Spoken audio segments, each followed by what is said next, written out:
te jure, j'ai les fils qui se touchent parce que dans l'industrie, on parle de digitalisation, de transition écologique, de mixité, mais jamais on ne parle du rôle des stratégies RH qui vont les supporter.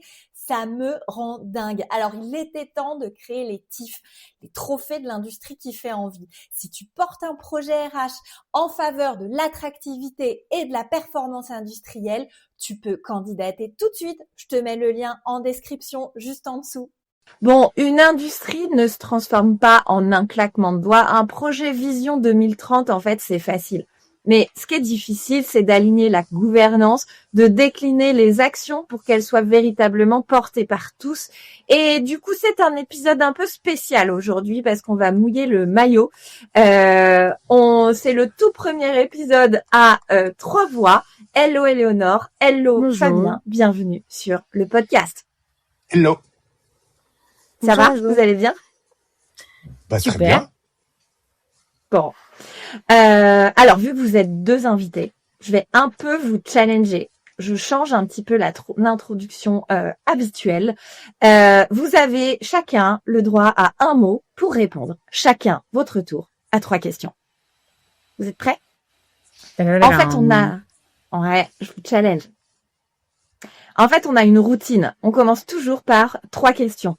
Et d'habitude, on se laisse un peu porter par l'enthousiasme et les invités ont un peu le temps de répondre. Mais là, vous êtes 2, donc forcément, j'ai dû adapter le sujet. Alors, Éléonore déjà. Donc, 3 questions.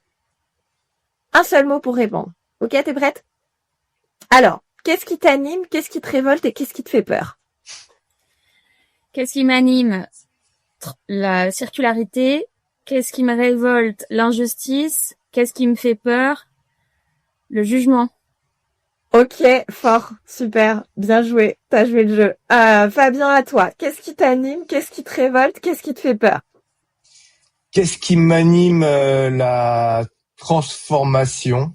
Qu'est-ce qui me révolte? L'immobilisme. Et qu'est-ce qui me fait peur?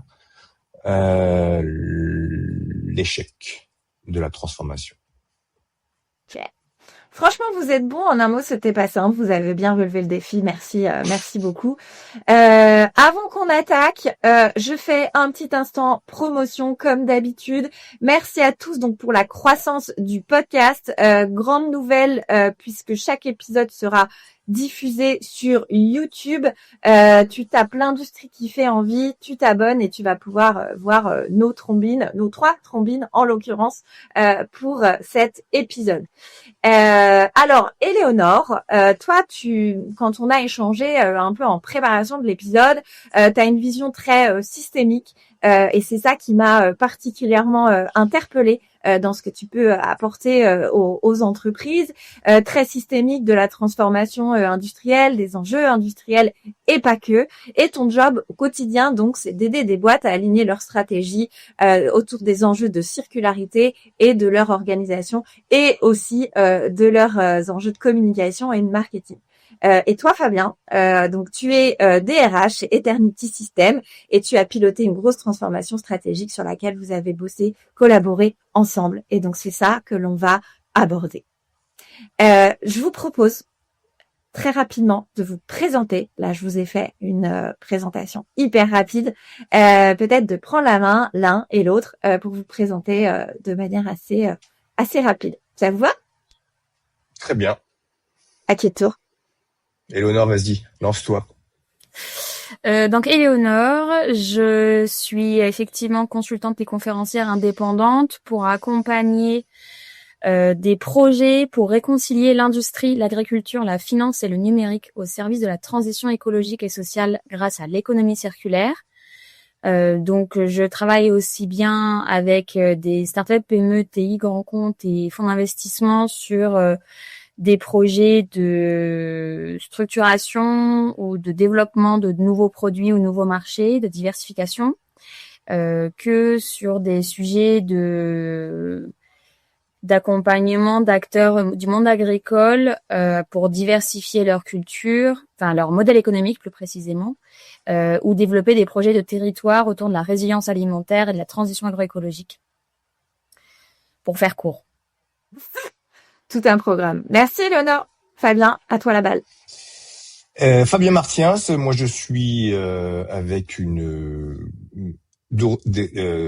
directeur des ressources humaines, notamment dans l'industrie depuis beaucoup d'années, dans l'automobile, dans le monde du papier et puis maintenant dans l'économie circulaire, avec toujours comme fil rouge une orientation très très très business, un accompagnement des organisations sur la transformation interne pour pouvoir accompagner le développement du business. Ça, c'est toujours ce qui m'a animé et ce qui m'anime toujours aujourd'hui. Ce que j'aime bien dans mon métier, c'est que je suis pas uniquement sur les ressources humaines, mais j'ai un rôle un petit peu plus large, ce qui permet d'avoir un impact plus important. C'est la partie organisation a beaucoup de sens pour avancer dans des éléments de transformation comme celui dont on va parler aujourd'hui. Eh ben, écoute, tu me tends la balle. Quel est ce projet de transformation dont on va parler? Est-ce que tu peux déjà nous présenter les enjeux de départ chez Eternity System? Quel était le contexte à ce moment-là et voilà comment, quel était en tout cas le premier cadre peut-être de ce projet de transfo, peut-être qu'il a évolué et c'est tout ce qu'on va creuser justement. Ouais, on va faire un petit retour en arrière, mais Eternity System, déjà on est une entreprise qui est spécialisée dans le lavage de contenants réutilisables, qui a plus de 30 ans. Il y a peu d'acteurs qui sont des acteurs de l'économie circulaire depuis 30 ans. Donc ça, c'est déjà un atout très très très fort. Moi, je suis arrivé dans cette entreprise en 2018. J'étais le premier avec une fonction ressources humaines. Donc il n'y avait pas de fonction ressources humaines. Bien avant, il y avait l'administration du personnel, mais il n'y avait vraiment pas de fonction ressources humaines. Et c'est une entreprise qui avait en 2018 quelque chose de très très fort, c'est qu'elle était monoclient. Et donc la conséquence du monoclient, c'est qu'il y avait un partenariat très très fort avec ce client historique. Et à travers ce partenariat très fort, il y avait complètement une non-identité d'Eternity System, puisque l'identité d'Eternity System était l'identité de notre client. Ah ouais, donc il y avait un sujet un peu de marque en fait, et d'appartenance peut-être culturelle. Limite, Eternity System était l'entreprise cliente, quoi. Il y avait une confusion, quoi. Il y avait une confusion totale. On rentrait sur les sites d'Eternity System. Il y avait à l'époque 17 sites Eternity System, floqués du logo du client. Ah, donc, carrément. D'accord. En fait, il y a le nom. Ouais, le nom Eternity System n'existait pas. Il a fait partie du projet de transformation. Quand moi, ils m'ont contacté en 2021, à ce moment-là, l'entreprise c'était un numéro de SIRET. C'est-à-dire qu'il n'y avait pas de nom, pas de site internet, pas de réseaux sociaux, pas de relations presse, pas de présence dans aucun événement. Pas d'identité, vraiment des fantômes. Quoi. Voilà. Okay. Et par contre, quand on arrivait sur site, ce qui était très surprenant, c'est qu'effectivement, on avait l'impression d'arriver sur des sites du client, alors que c'était bien les sites qui appartenaient à l'entreprise. Ok. Et c'est ce qui était intéressant parce qu'en fait, c'est lié aussi à l'historique. Qui était de travailler uniquement comme prestataire de service pour ce client. Donc, il n'y a jamais eu besoin, à un moment donné, d'avoir une communication externe structurée, comme vient de le dire Éléonore, d'avoir le besoin d'attirer, le besoin de se présenter. Donc, et vivant heureux, vivant caché. Ouais, voilà, et puis du coup, c'était une stratégie business de se dire, voilà, on focus sur on a un client unique, mais alors du coup, qu'est-ce qui vous a fait, parce que là, rien que ça, c'est quand même une transformation profonde dans l'évolution du business model, hein, pardon, mais de se dire voilà, on passe d'un monoclient avec une proximité extrêmement étroite à une diversification marché. On a déjà un changement culturel profond, ne serait-ce que du point de vue de la gouvernance, quoi. Enfin. Bien sûr.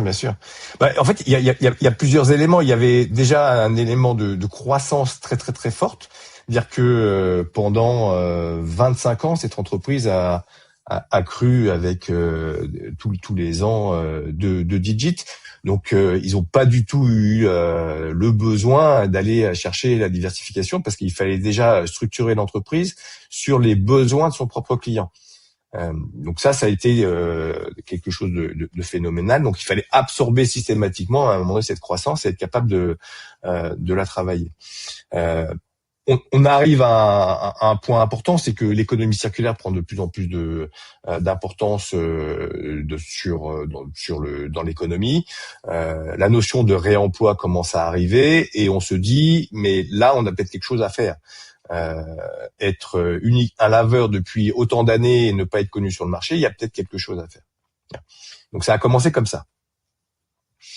Donc on s'est dit mais comment faire ça? Et puis Franck, qui est notre directeur commercial, et moi, on a commencé à s'apercevoir qu'il y avait une personne là, sur les réseaux qui était très active. Et Franck a décidé de la contacter, c'était Léonore. Parce qu'effectivement avec Éléonore, avec beaucoup de dynamisme sur les réseaux, ça se ressent déjà, et puis avec effectivement une vision très claire de ce que doit être l'économie circulaire, on s'est dit mais elle va pouvoir nous aider. Donc on a commencé à être en contact avec Éléonore et on a commencé avec une mission. Et c'était quoi alors ta mission, Éléonore, au départ? On t'a donné quoi comme cadre? Non, mais tout début, vraiment le premier échange, pour la petite histoire, c'était assez marrant parce que du coup, effectivement, quand je me suis présentée, j'ai peut-être pas dit ce que je faisais avant, mais moi j'ai directement après mes études, j'ai créé une première start-up industrielle circulaire qui faisait du réemploi d'emballage. Déjà dans mon école de commerce, j'avais mis en place le réemploi des gobelets pour les événements. Donc en fait, depuis 2013, le sujet du réemploi d'emballage, c'est quelque chose qui m'anime. Et après, au sens large, tous les sujets de circularité globaux. Et donc, avec ce projet de start-up, j'avais gagné une certaine notoriété parce qu'effectivement, à ce moment-là, le projet a bien marché. Et j'ai continué à suivre l'évolution du marché, la structuration de ce marché, puisqu'il y a aussi des associations qui se sont créées pour représenter les acteurs de ce marché. Donc, à l'époque, c'était d'un côté le réseau consigne, d'un côté le réseau vrac. Maintenant, c'est le réseau vrac et réemploi. Quand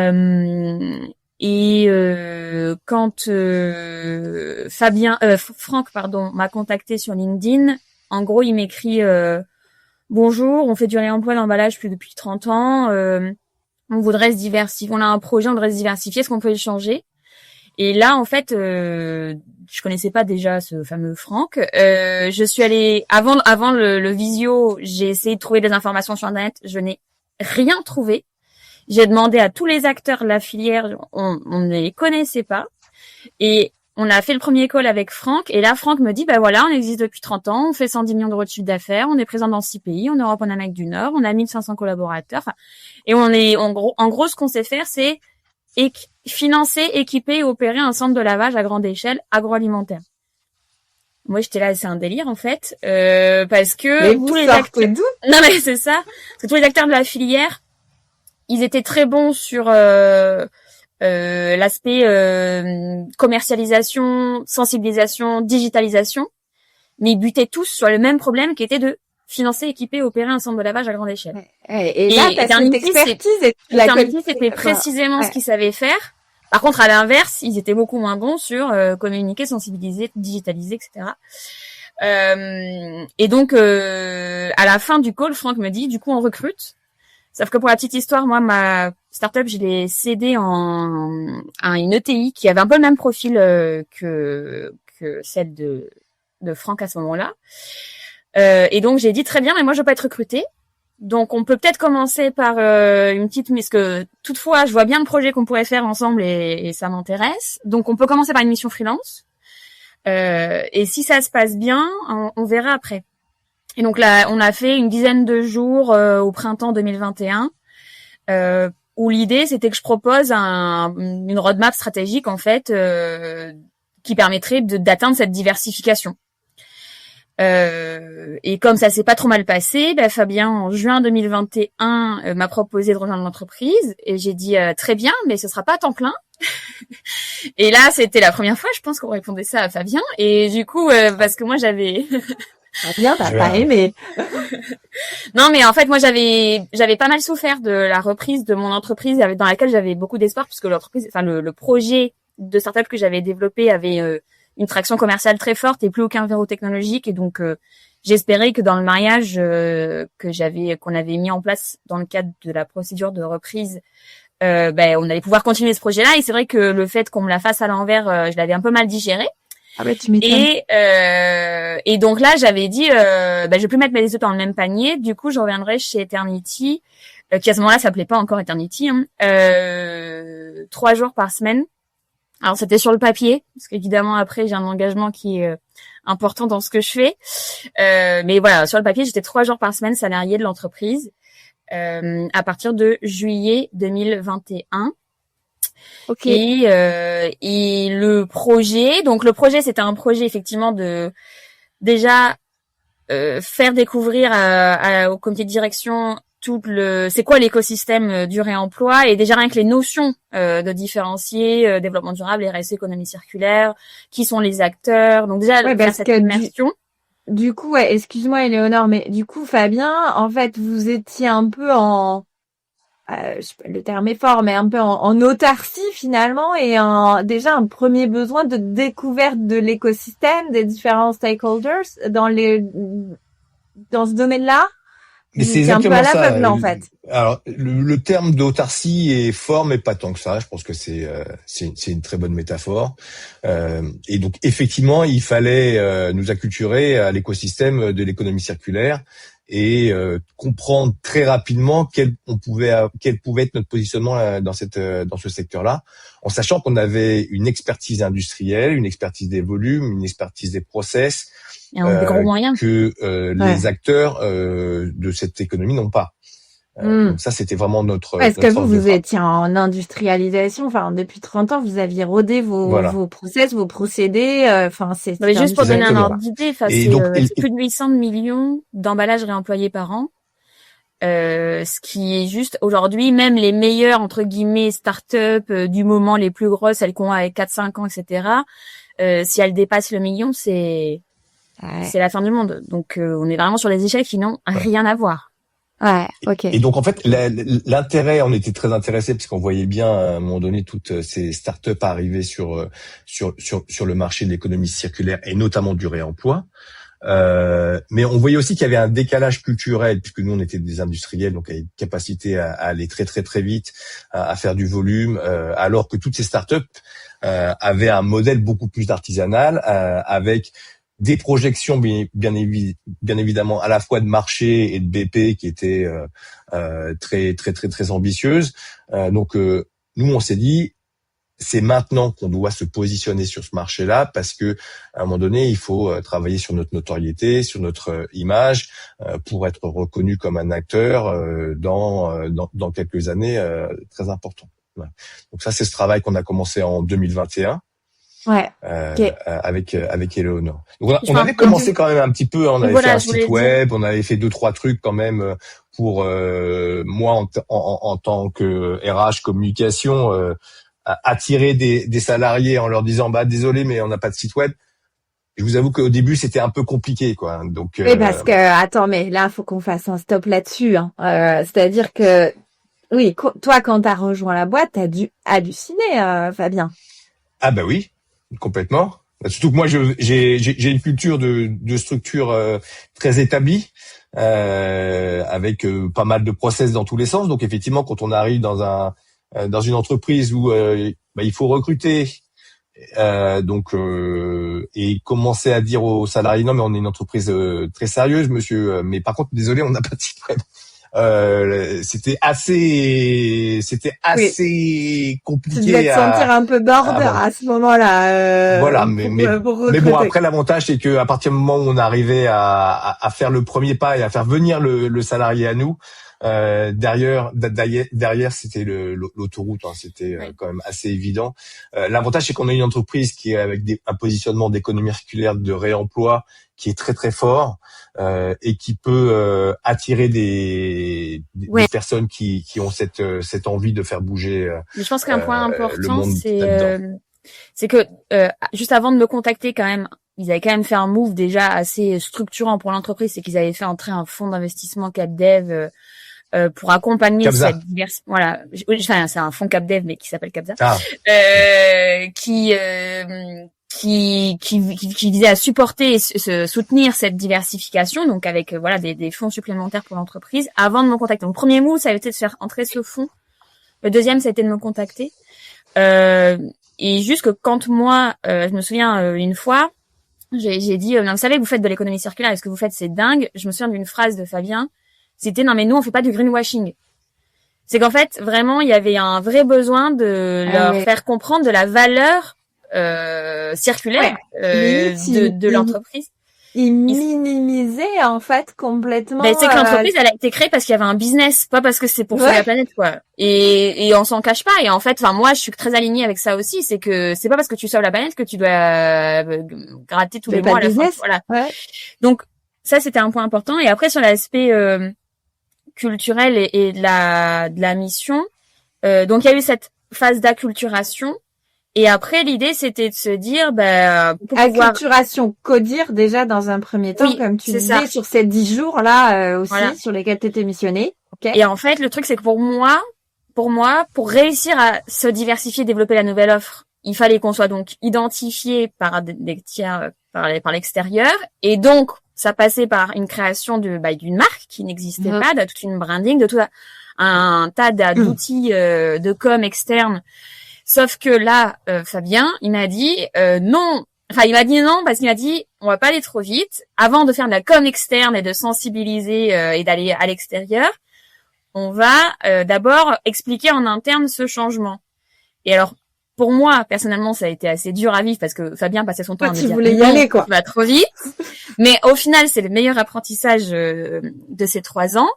Et aussi, ça a été hyper intéressant de se dire comment on va réussir à ce que le message, le nouveau positionnement en fait, une fois qu'entre guillemets avec le codir on s'était aligné et on voulait y aller, comment faire en sorte que ce message-là il soit porté à tous les étages de l'entreprise. Et donc là, Fabien et moi et puis d'autres personnes de l'équipe, on a réfléchi à en fait notamment on a créé des journées où je venais. Alors déjà, on a quand même essayé de rendre un peu participatif le choix du nom de l'entreprise. Je me souviens notamment d'un séminaire où on avait présenté différents logos, etc. Voilà. Et après, une fois qu'on avait choisi, j'ai dans différents sites de l'entreprise, en France mais aussi à l'étranger, on a organisé des journées un peu marque entreprise interne qui permettaient à la fois d'expliquer pourquoi ce nouveau choix de nom, parce qu'il y avait toute une signification, mais d'expliquer aussi qu'est-ce que ça voulait dire pour l'entreprise d'avoir un nom maintenant la nouvelle posture de l'employé, notamment par rapport à la relation avec l'activité, parce que en fait l'activité était circulaire, mais le fonctionnement de l'entreprise à l'époque n'était pas forcément RSE friendly quoi. Donc l'idée c'était d'aligner le fonctionnement de l'entreprise avec l'activité qui elle était hyper vertueuse, parce que coup de bol, moins on consomme d'eau et de produits, plus on est rentable. Donc en fait ça sur cet aspect-là, c'était déjà hyper carré. Ouais. Mais c'était le fonctionnement de l'entreprise qui était pas forcément à l'époque complètement aligné. Et donc on a fait plein d'actions de com interne, avec aussi la mise en place d'outils de com interne pour essayer d'aligner tout ça.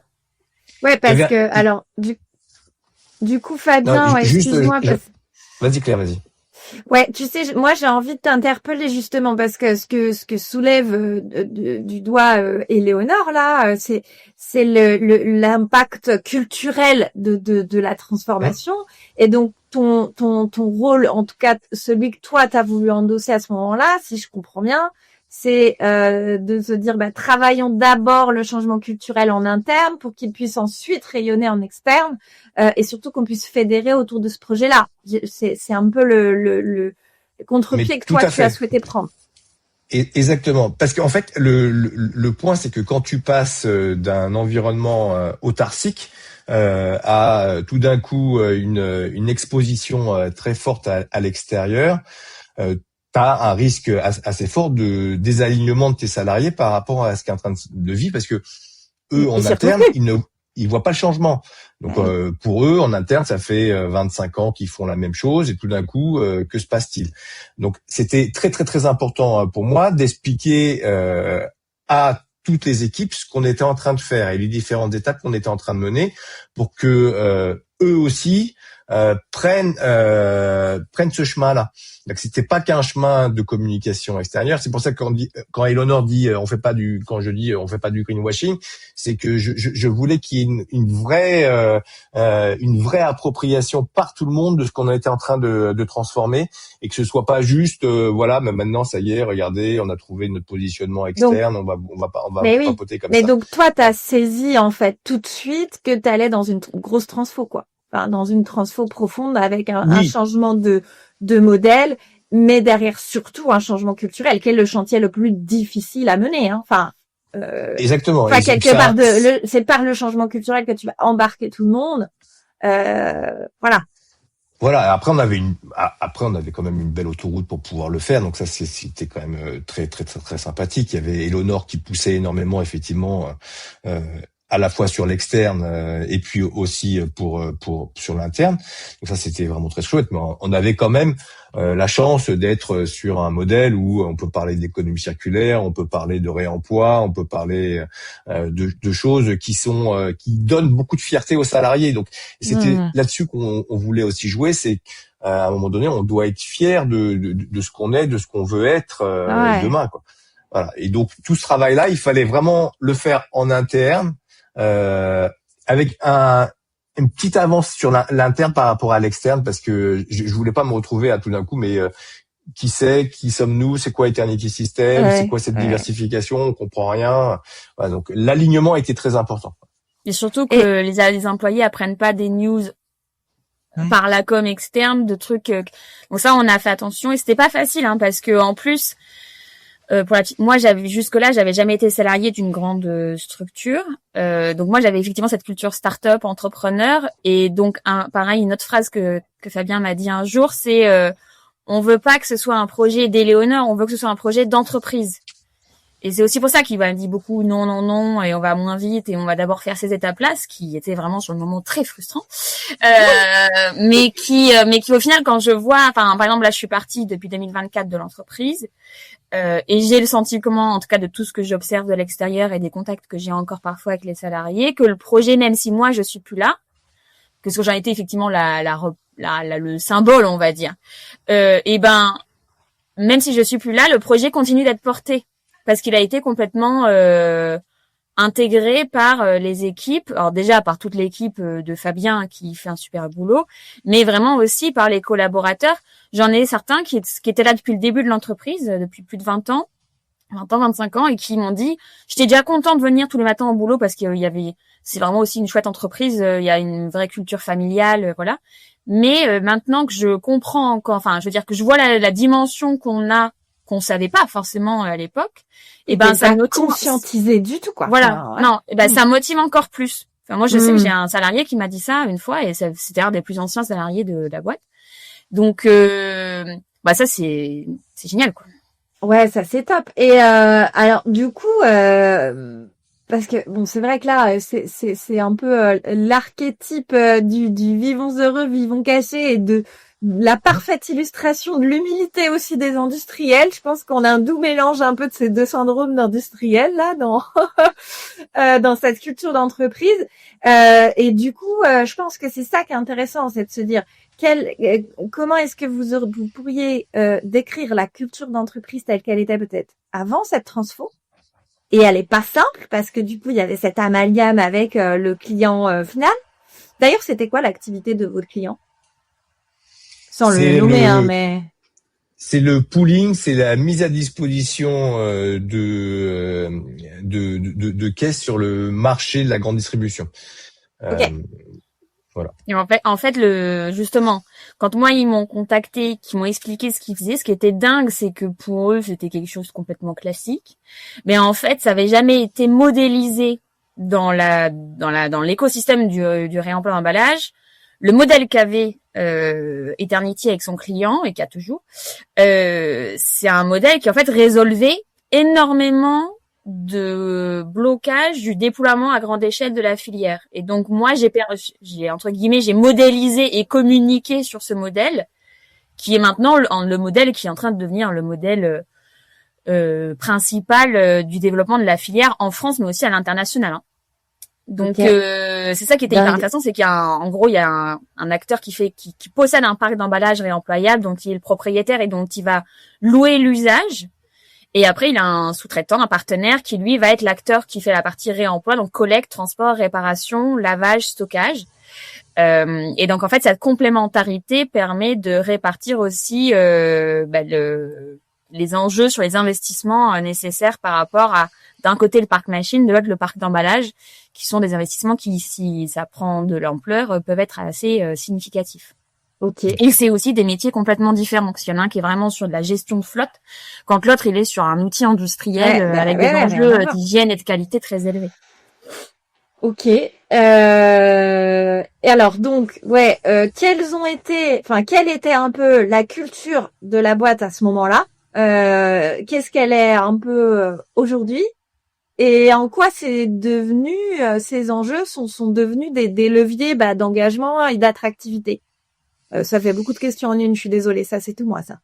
C'est compliqué du coup. Hein. Oh, Fabien, Léonore, débrouillez-vous. Hein, en fait, on avait une culture industrielle de la performance industrielle et du lavage avec un niveau de qualité très très très important et une capacité à satisfaire notre client.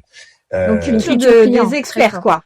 Culture client, une culture technique d'experts et avec un niveau de satisfaction client que je n'avais jamais vu dans toute ma carrière.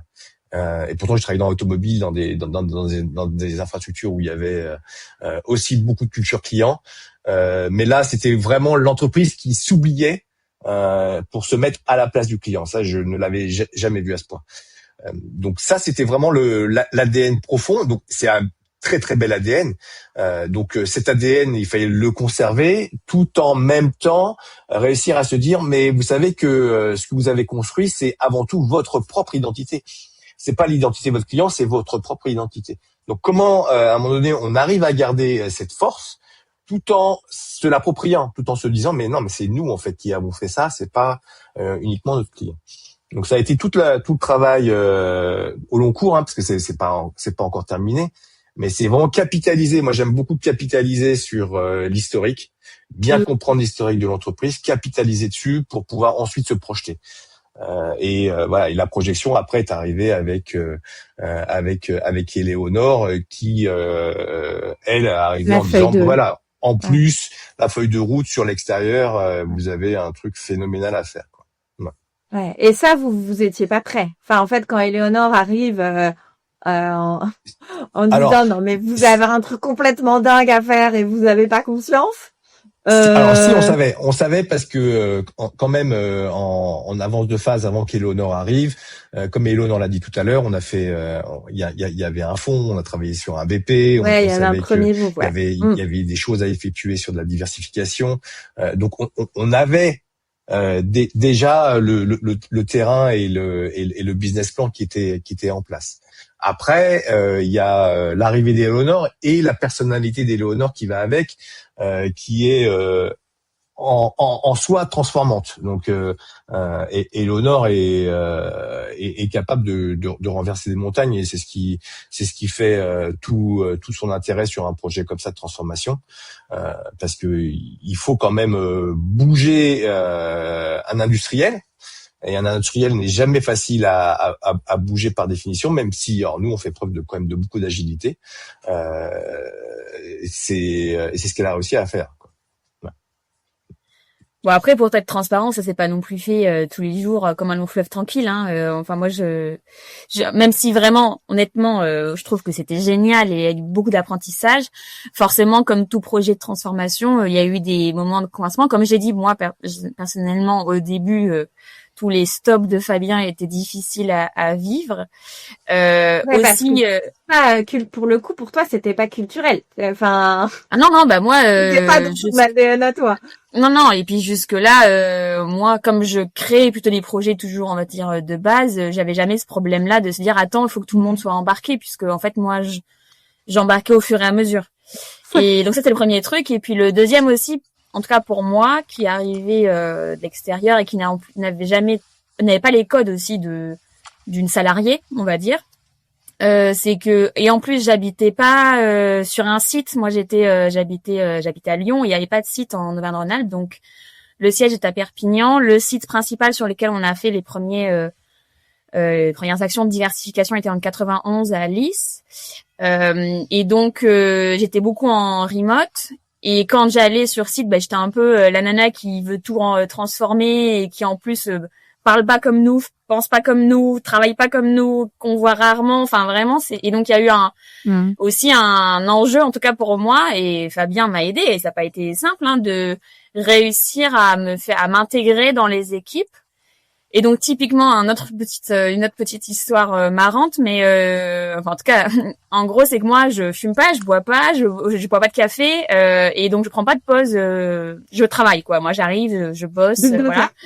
Et en fait quand j'arrivais sur site, moi je bossais et au bout d'un moment, quand même, je me suis plaint à Fabien et à Franck que je voyais bien que les gens me répondaient pas forcément à mes mails ou que c'était pas toujours facile, quoi. Moi, j'avais besoin d'avancer et ça allait pas assez vite.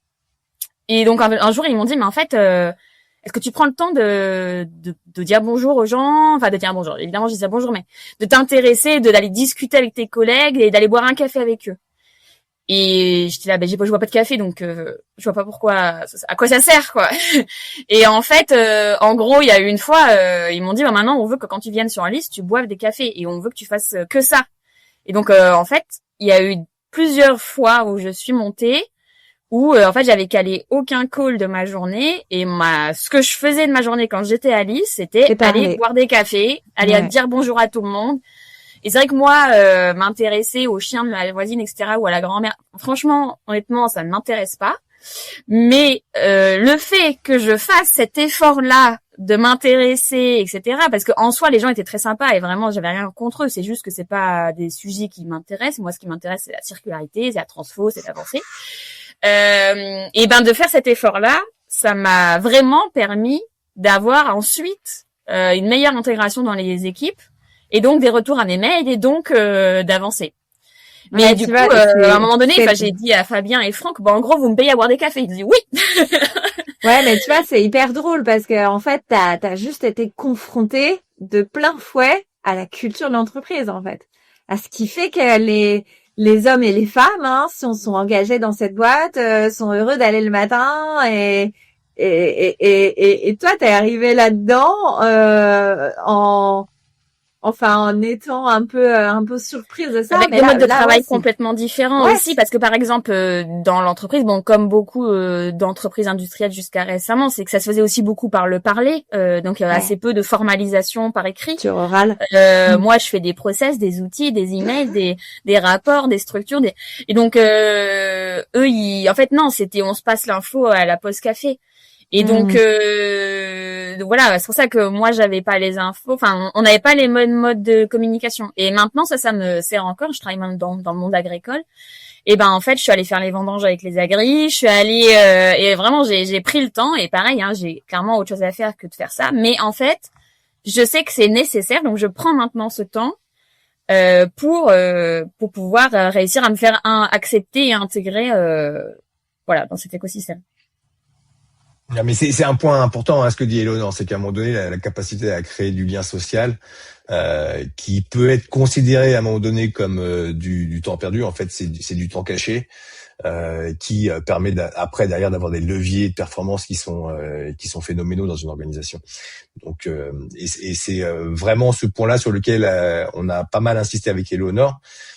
parce qu'une fois que on passe du temps comme ça à faire du off, à expliquer tranquillement les choses, derrière le levier pour se faire accompagner, pour être suivi, il est phénoménal. Et alors, Fabien, toi, parce qu'on a beaucoup de DRH qui nous écoutent, et on a reçu beaucoup de DRH sur le podcast. Ton rôle complet dans cette transfo, parce que tu parles aussi de communication. Je crois comprendre que t'es aussi responsable de la communication, directeur de la communication, ou je sais pas.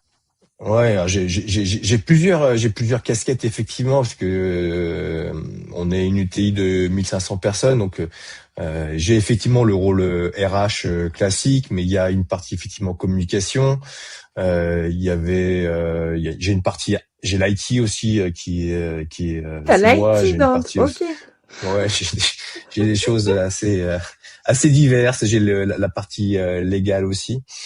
Donc ouais, ça ressemble un petit peu Tu à t'ennuies pas, quoi. Voilà, je m'ennuie pas, mais c'est en fait c'est des éléments de transformation en fait cruciaux dans l'organisation systématiquement en fait. Les systèmes d'information, la transformation est très très importante et il faut être capable de bien se projeter sur ce qu'on veut construire. Donc ça se rejoint, ça se rejoint, ça a du sens. Donc c'est vraiment moi le cœur de mon métier, c'est comment j'accompagne l'organisation à tous ces changements-là, comment je la prépare, parce que on a des challenges en permanence. On peut avoir l'intégration de nouvelles structures quand on décide de faire des acquisitions, comment on acculture la nouvelle organisation à ça. Il y a plein d'éléments en permanence qui nécessitent beaucoup d'agilité et sans oublier le passé. Ça, j'y compte beaucoup, mais vraiment comment on arrive à garder notre ADN quand on est en croissance, c'est pas si simple que ça en fait. Non. C'est comme l'a dit Éléonore, on avait une culture orale. Et quand on commence à se structurer en ayant des nouvelles couches de management, bien évidemment, on fait les entretiens, on explique, etc., ce que nous sommes, ce que nous voulons rester. Après, chacun arrive avec son passé, avec son historique, avec ce qu'il croit être bien pour l'organisation. Et quand on a que de la culture orale, l'acculturation des nouveaux, des fois il peut y avoir un écart entre ce qu'on veut faire et ce qui est fait. Donc ça nous oblige aussi à nous structurer sur ces éléments-là, à être beaucoup plus pertinent pour comment on passe le message de qui on est aux personnes qui sont intégrées dans l'organisation. Ouais, ça c'est un gros challenge. Et tu vois, alors il y a un truc que j'entends souvent de la part des DRH qui portent et qui vivent des transformations, pour en avoir accompagné quelques-unes aussi sur d'autres sujets que les vôtres, mais peu importe. Souvent les DRH vont me dire, tu vois, ce qui est dur, Claire, quand je suis en pleine transfo comme ça, c'est que j'ai toujours ma casquette de DRH du quotidien, tu vois, peu importe la taille de l'entreprise, du site, enfin tes sujets du quotidien, tes CSE, tes négociations, tout ce que tu veux, le classique du rôle de DRH, qui est déjà pas le plus simple. Et à côté de ça, je porte et je pilote une transfo, quoi. Et quelque part, c'est deux jobs avec des temporalités aussi très différentes, avec des feuilles de route qui sont extrêmement différentes, et te retrouver au milieu de ça, tu vois, c'est pas simple. Donc, qu'est-ce que toi tu donnerais? Enfin, Éléonore, tu peux aussi, parce que tu étais au cœur de la transfo, hein, je dis tu, mais vous savez que vous avez le droit de répondre tous les deux. Tu donnerais quoi comme un peu conseil à des DRH qui vivent peut-être leur première transfo, ou en tout cas qui sont un peu au début? Je sais pas si je pourrais me permettre de donner des conseils déjà, parce que je pense que c'est quelque chose sur lequel on doit le vivre. On doit le vivre, et puis on doit c'est comment s'aligner soi-même déjà. Moi, je sais que je me nourris beaucoup, je me suis toujours nourri beaucoup du terrain pour pouvoir travailler justement sur des choses beaucoup plus macro et beaucoup plus stratégiques. Donc moi, j'aime bien naturellement faire les ponts entre les deux. C'est-à-dire que, alors même si aujourd'hui j'ai une fonction où je suis un petit peu éloigné du pilotage quotidien, voilà, animer un CSE, et je le fais en ce moment sur la France par exemple. Ça me permet quand même de prendre le pouls, de passer les messages, de voir à un moment donné comment les messages sont reçus, et aussi également de pouvoir me dire est-ce que ce qu'on est en train de faire est bien compris par tout le monde, est-ce qu'il y a des ajustements à effectuer, est-ce qu'il y a pas. Donc moi j'ai besoin, et j'aime beaucoup ça en fait, aller sur le terrain, discuter avec n'importe quelle personne sur le terrain pour m'assurer que nous sommes alignés. J'insiste beaucoup sur l'alignement, mais Oui, mais que t'aies pas une distorsion entre toi, ta vision hyper macro stratégique maintenant, et la réalité du terrain, pour qu'in fine le projet il soit cohérent, quoi. Exactement. C'est ce que j'aime bien. Après, avec toutes les limites que ça comporte quand on est un groupe international comme le nôtre. Je vais avoir beaucoup plus de difficultés à sentir le pouls quand je vais aller aux États-Unis ou quand je vais aller en Espagne sur la réalité effectivement de la transformation qu'on a effectuée. Donc effectivement après il faut avoir des relais et c'est pour ça que la construction du message de ce que nous voulons faire, comment nous voulons le faire est de plus en plus importante aussi. C'est-à-dire que l'oralité ne suffit plus. Ouais, puis après, t'as les limites auxquelles vous avez certainement été confrontés tous les deux, Éléonore et Fabien, sur la dimension entre le global et le local, parce que même si ça reste la même entreprise, bah, t'as quand même des spécificités culturelles, déjà d'un site à l'autre, sur un même territoire national.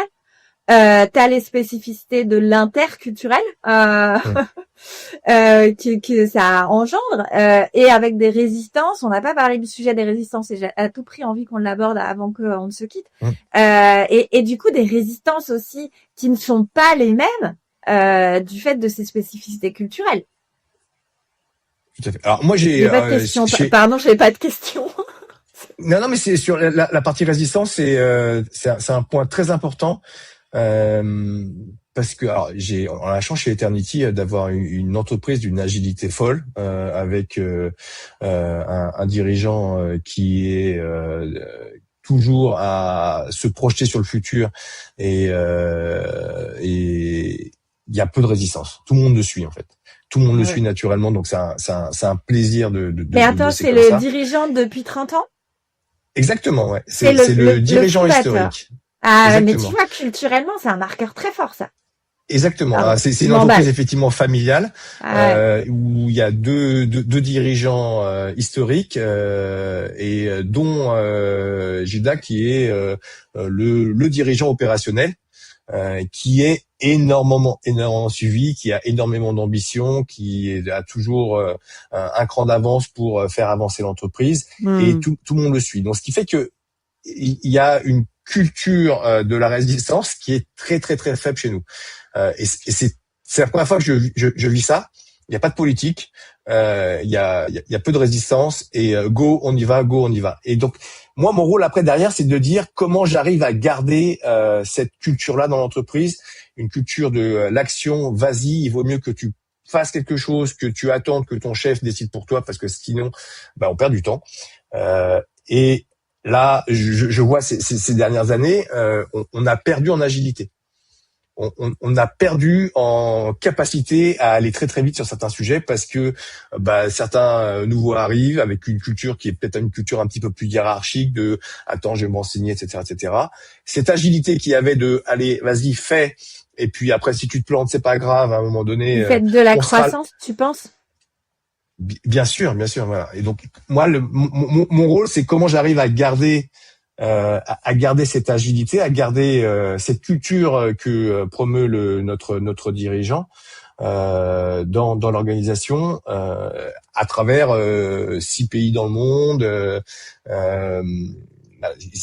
Et ça, c'est le challenge le plus intéressant. Aussi. Et si je peux rajouter 2 points sur la question précédente que tu as posée à Fabien sur comment il gère son quotidien opérationnel et la transfo.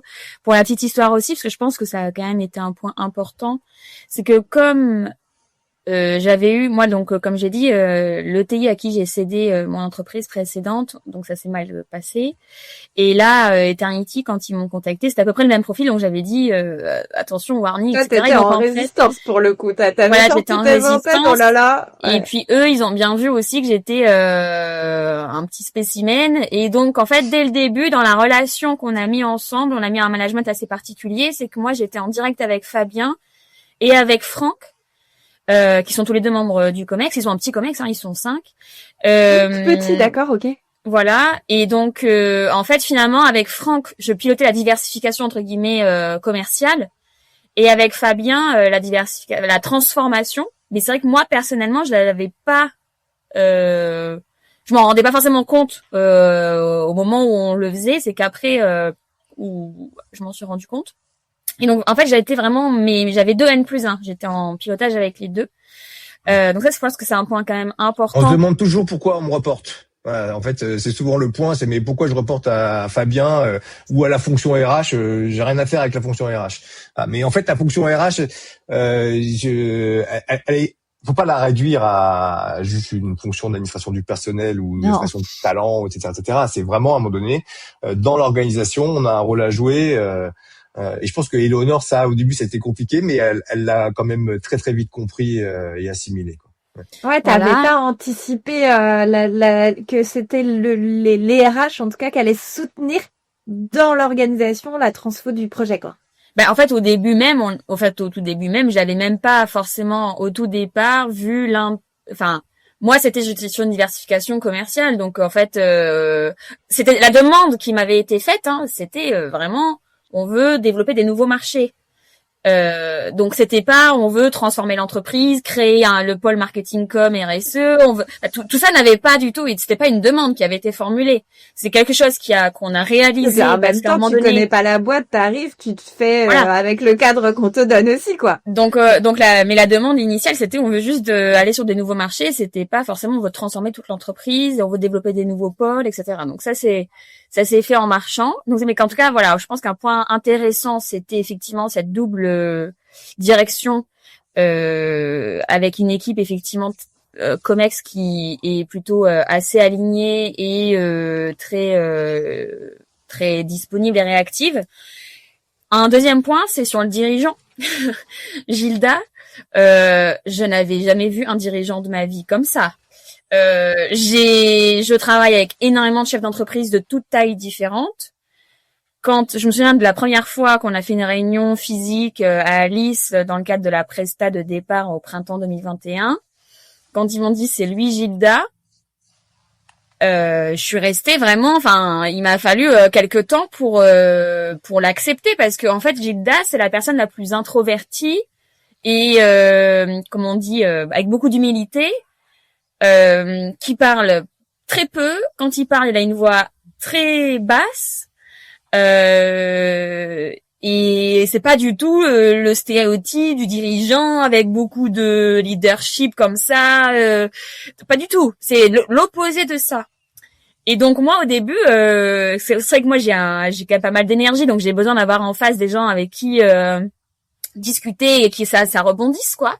Et c'est vrai que là au début je suis restée un petit peu déstabilisée par Gilda en fait, vraiment en tant que personne.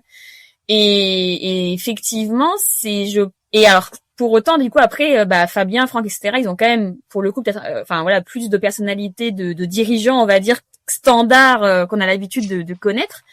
Et donc je pense que c'est une équipe qui se complète super bien et c'est ce qui fait aussi que ça marche bien dans l'entreprise.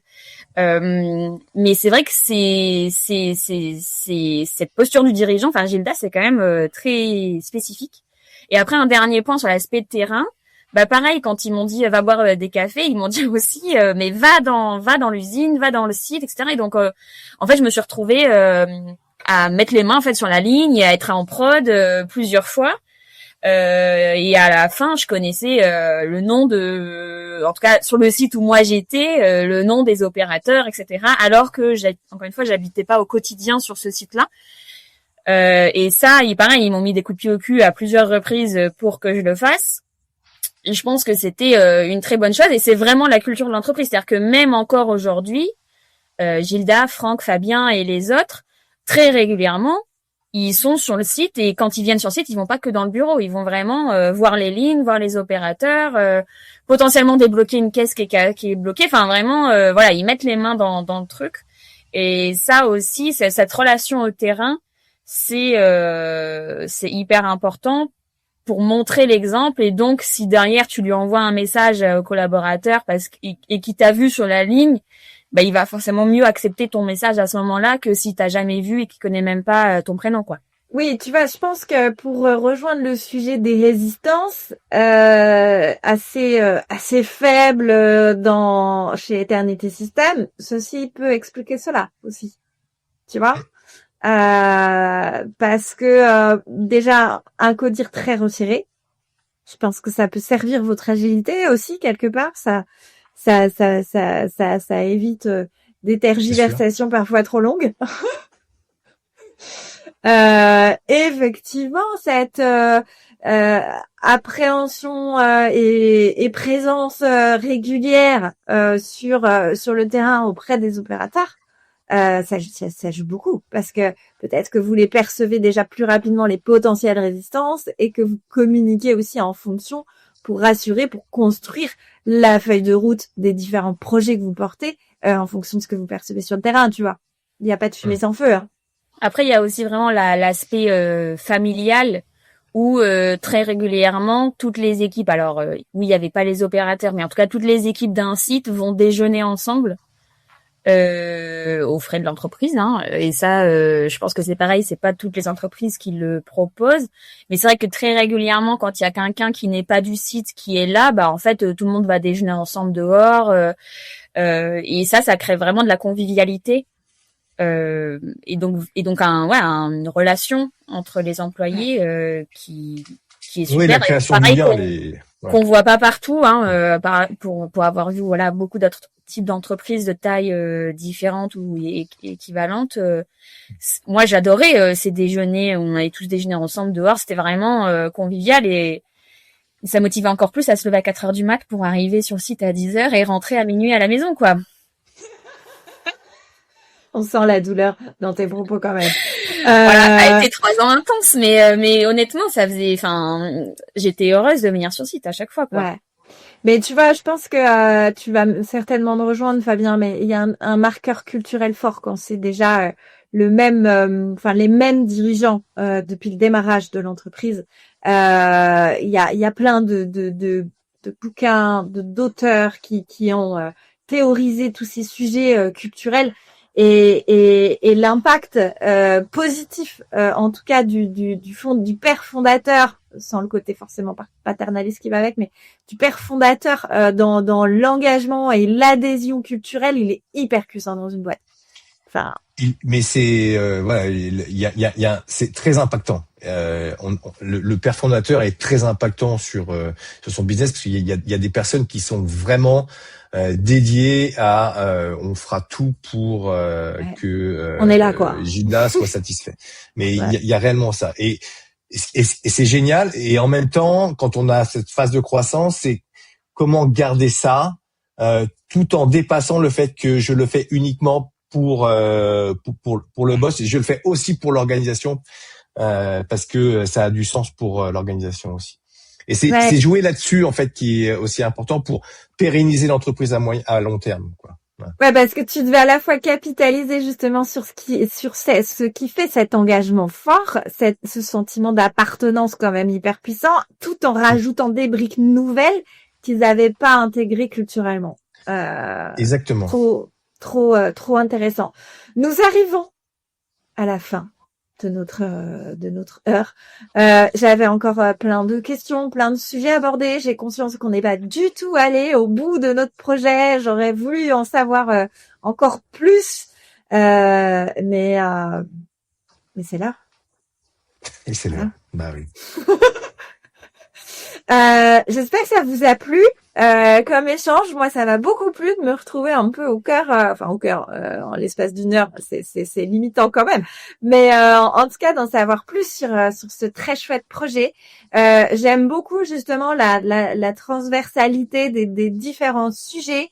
J'aime beaucoup forcément la notion la notion en termes d'attractivité, voilà, que ça apporte à la fois en interne, à la fois en externe, de valoriser votre engagement autour des enjeux de la circularité. Je trouve ça super fort. Je trouve ça super fort aussi le fait de désiloter finalement les différents sujets qui ont été portés dans le cadre de ce projet, sujet business en termes de diversification de marché, sujet de transformation culturelle, les sujets branding aussi qu'on n'a pas suffisamment abordé, mais on peut pas parler de tout.